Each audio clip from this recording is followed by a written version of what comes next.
Odd Future, a group of teenagers from Los Angeles who didn't just make music, they built a whole movement.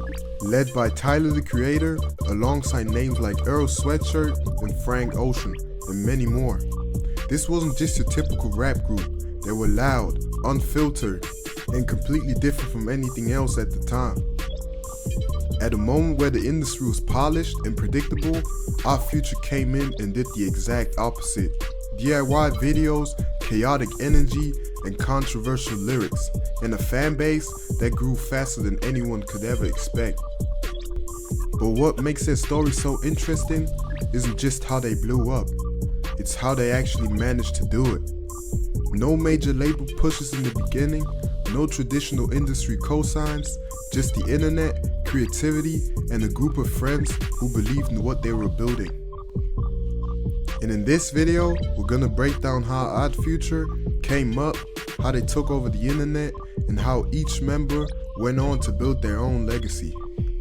And before we get into all that Odd Future talk, I want to wish a warm welcome to everybody who's tuned into KDJ Uncovers, and I hope that you like this video, because this is gonna be a nice one. And for all my Odd Future fans who've been here since day one, this is gonna be a nostalgic one. Now, to really understand their rise, we have to go back to where it all started.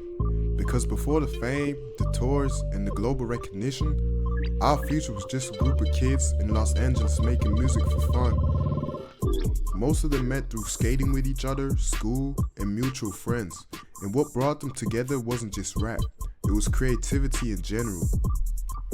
Filming videos, designing graphics, making beats. They weren't trying to fit into the industry, they were building their own world. And at the center of that world was Tyler. The creative wasn't just focused on music, but on the entire vision.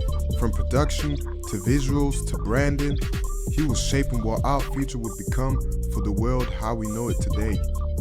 And instead of waiting for attention, they went straight to the internet, uploading music to platforms, dropping raw videos, and building a following organically. No filters, no label interference, just content. And slowly, people started paying attention. And eventually, that attention started turning into momentum. Because what Odd Future was doing online didn't look like anything else at the time. While most artists were trying to present a clean, industry-ready image, they were doing the exact opposite. Low-budget videos, unpredictable energy, dark humor mixed with shock value, and a style that felt raw and almost chaotic. But somehow, it was still working. Then everything changed in 2011, because that's when Tyler the Creator dropped the video for Yonkers. And in that moment, it shifted everything for him. The black and white visuals, the eerie production, the now iconic scenes that had people either completely shocked or completely locked in. It wasn't just a music video, it was a statement.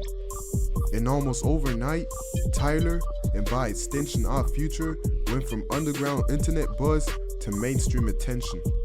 Blogs picked it up, media outlets started covering them, and suddenly, this group of kids who had just uploading videos online were now being talked about across the entire industry.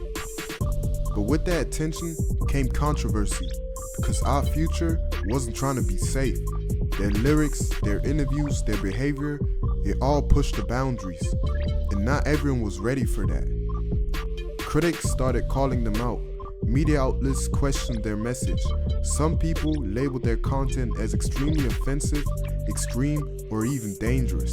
And instead of backing down, they leaned into it. Because from their perspective, they weren't trying to fit into anyone's expectations. They were expressing themselves however they wanted, unfiltered, unapologetic, and that only made their fan base grow even stronger. Because for a lot of people watching, this felt real. It felt like a group that didn't care about industry rules, and that authenticity became their biggest strength. As their popularity grew, so did their presence outside of music. They weren't just dropping songs anymore, they were building a brand. From merch to live shows to eventually landing their own TV show called Loiter Squad. And that show captured exactly who they were. Random, chaotic, creative. It wasn't polished, but that wasn't the point. The point was for it to be authentic, and real. It gave fans a deeper look into their personalities and helped push their influence even further into the mainstream culture. And at this point, Odd Future wasn't just a group anymore, it was a movement. You can see it in the fashion, the language, the way fans connected with them. They built a culture around being different, and people bought into it completely. But while the group as a whole was rising, something else was happening at the same time. Individual members were starting to stand out. And this is where the story really started to evolve. Because while Tyler the Creator was leading the charge creatively, artists like Earl Sweatshirt were gaining attention for a completely different reason. Earl's lyricism, his delivery, his style, it felt more introspective, more complex. And just as people were starting to recognize his potential, he disappeared. For a long period of time, Earl was sent away to a boarding school program. Something that fans didn't fully understand at the time, which only added to the mystery around him. Free Earl started trending. Fans wanted answers. And his absence somehow made his presence even stronger. Then you have Frank Ocean, who wasn't just another member. He was bringing something completely different to the group. Melody, emotion, a completely new sound that contrasted with the chaos around him. And when he dropped Nostalgia Ultra, it changed everything for him. Because now, people weren't just looking at Odd Future as a whole unit. They were starting to recognize the individual stars inside the group. And that's when things naturally began to shift. Because as each member started growing into their own lane, the group dynamic started to change. Not in a negative way, but in a real way. Success brings evolution, different visions, different paths. And over time, Odd Future went from being a tightly grouped collective to a launching pad for some of the most unique artists of that generation. Tyler continued to evolve the sound, eventually becoming one of the most respected creators in music. Earl developed a more introspective underground style that built a dedicated fan base. Frank Ocean stepped into his own space entirely, dropped projects that would go on to define an era of music. And beyond them, other members found their own lanes in fashion, productions, and other creative directions. But what makes Odd Future's story so important isn't just what they became individually, it's what they proved as a group. They showed that none of us need to follow the traditional path. You didn't need a major label to start. You didn't need to fit into a specific image. All you needed was a vision and consistency, and a strong willingness to be different. Because at the end of the day, that's what separated them from everybody else. They didn't wait for acceptance. They created their own lane and made the world pay attention.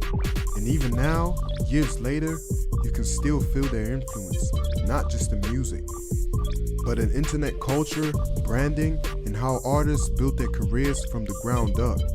What started as a group of kids in Los Angeles turned into something much bigger than anybody of us could expect it. A movement in time, and a legacy that still holds a lot of weight today in the big 2026.